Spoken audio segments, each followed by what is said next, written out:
السلام علیکم ورحمۃ اللہ وبرکاتہ۔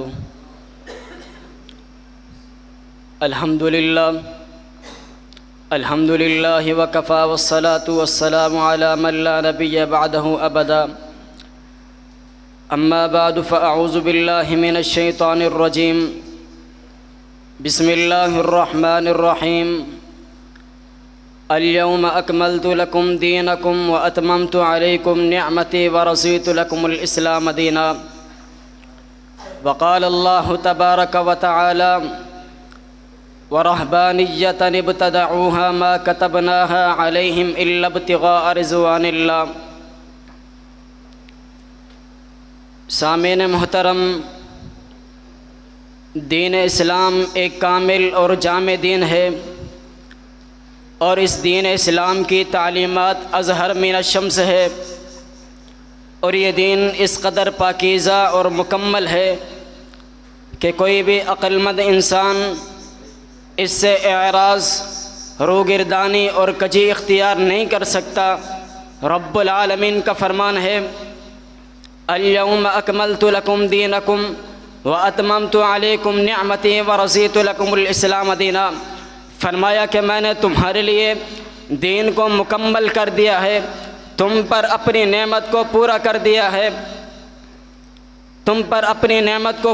دیا ہے، اللہ رب العالمین نے قرآن مجید میں ایک اور مقام پر ارشاد فرما دیا ان الدین عند اللہ الاسلام۔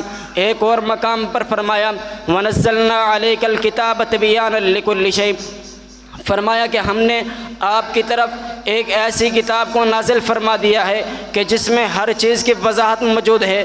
اسلام نے انسانوں کو خیر و شر کے تمام راستوں سے آگاہ کر دیا ہے، اور اس کے ساتھ ساتھ خیر کے حصول اور شر سے بچنے کے اسلوب بھی بتلا دیے ہیں۔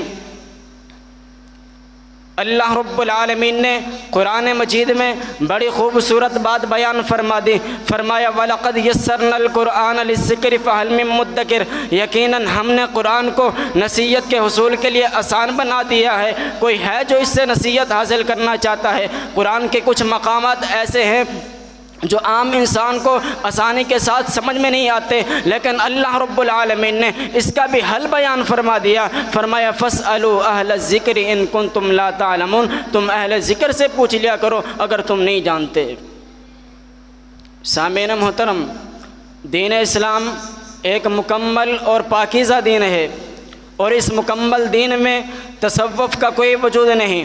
ابن جلابی تصوف کو بے نام حقیقت سمجھتے ہیں۔ وہ فرماتے ہیں التصوف حقیقت لا اسم لہ۔ تصوف ایک ایسی حقیقت ہے کہ جس کا کوئی نام نہیں۔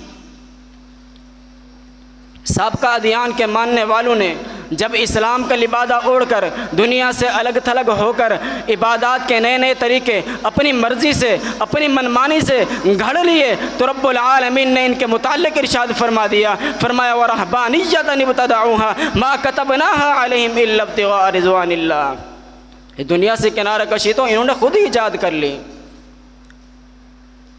سامعین محترم، ولید بن قاسم صوفی کی نسبت کچھ یوں بیان کرتے ہیں کہ دور جاہلیت میں ایک قوم تھی جنہیں صوفہ کے نام سے جانا اور پہچانا جاتا تھا، جو لوگوں سے قطع تعلق ہو کر اللہ کے ساتھ منسلک ہونے کا دعویٰ رکھتے تھے۔ فرمایا کہ اب جن لوگوں نے بھی ان سے مشابہت اختیار کی، ان کا شمار بھی انہی میں سے ہوگا۔ اور صوفیوں کے کس قدر غلیظ، من گھڑت اور کفر عقائد ہیں۔ رسولوں کے بارے میں بایزید بستامی صوفی کہتا ہے خزنا بحرن وقف الانبیاء بساحلہ۔ کہتا ہے کہ ہم علم و معرفت کے سمندر میں غوطہ زن ہو گئے، اور انبیاء کی جماعت جو ہے وہ ساحل پر ہی کھڑی رہ گئی، نعوذ باللہ۔ اور اس طرح فرعون اور ابلیس کے بارے میں عقیدہ رکھتے ہیں کہ ابلیس جو ہے وہ سب سے کامل اور افضل مخلوق ہے، کیونکہ اس نے اس کے ما سوا کو سجدہ کرنے سے انکار کر دیا۔ اور فرعون بڑے موحدین میں سے تھا، کیونکہ اس نے کہا تھا انا ربکم الاعلی۔ اس نے یہ محض اس وجہ سے کہا تھا کہ اس نے جان لیا تھا کہ اللہ کی ذات ہر نفس میں موجود ہے، نعوذ باللہ۔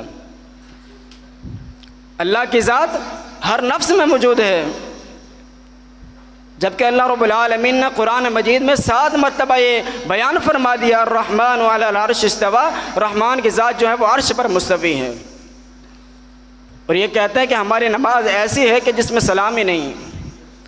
یاد رکھیے ہر وہ کام کیجئے مگر دائرہ اسلام میں رہ کر کیجئے۔ اگر دائرہ اسلام سے ہٹ کر اپنی منمانی کرو گے، اپنی مرضی کرو گے، اگر اللہ کا قرب اپنی مرضی سے تلاش کرو گے، والذین اتخذوا من دون اولیاء ما نعبدهم الا ليقربونا الى اللہ زلفا، اپنی مرضی سے اللہ کا قرب تلاش نہیں کرنا۔